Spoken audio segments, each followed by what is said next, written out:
Hey y'all, Christy here from Elevate Your ABA Supervision. Now, can we talk about something that used to totally trip me up in supervision? I'd be watching the session. The RBT was doing exactly what they were supposed to do. They were doing everything right according to the plan. The plan was being followed, visuals were being used, reinforcement was being delivered. It all looked great on paper. But the client? He was totally disengaged. And the RBT didn't even seem to notice, really. I remember thinking, okay, you're doing the thing, but you're not seeing the session. It's a little bit off here. It took me a while to realize that this wasn't a knowledge problem. It was a thinking problem. We get so focused on training our RBTs to implement that we sometimes forget to build their situational awareness, their ability to notice when something shifts and how to adjust. Noticing a learner's body language, picking up on emotional energy, realizing when a plan just isn't landing. These things matter. They matter a lot in the day-to-day. And they're not necessarily instinct. They're skills, and we have to teach them. So now, when I am in session, I try to do something a little bit different.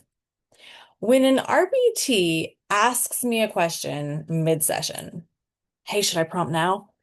Do I still reinforce this behavior? Instead of answering them right away, I practice pausing, and it doesn't always feel comfortable for me either, but we're all a work in progress. I'll pause and then I'll ask a question like, what would you do if I wasn't here? Or, I don't know, what are your thoughts? Questions like this end up being magic. They don't put your RBT right on the spot, but it puts them back into the moment. It invites them to think and not just follow directions. Sometimes when they say, I don't know, I challenge them just to take a little extra minute to think about it.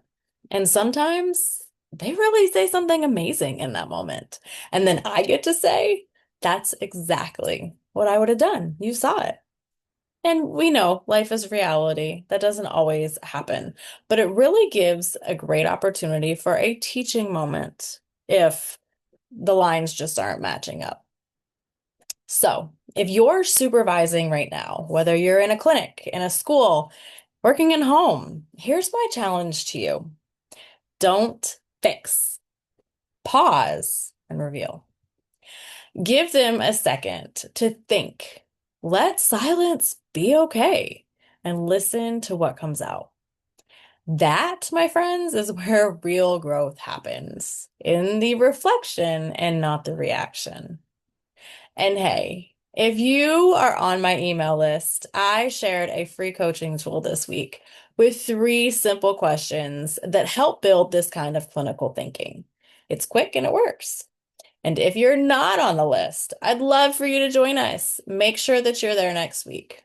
I send out stuff like this every week, not fluff, just real support for real supervision. Thanks for watching. You are doing such important work in our field, and I'm here right along with you and cheering you on. Talk soon, and always remember, supervise smarter, not harder. See you later.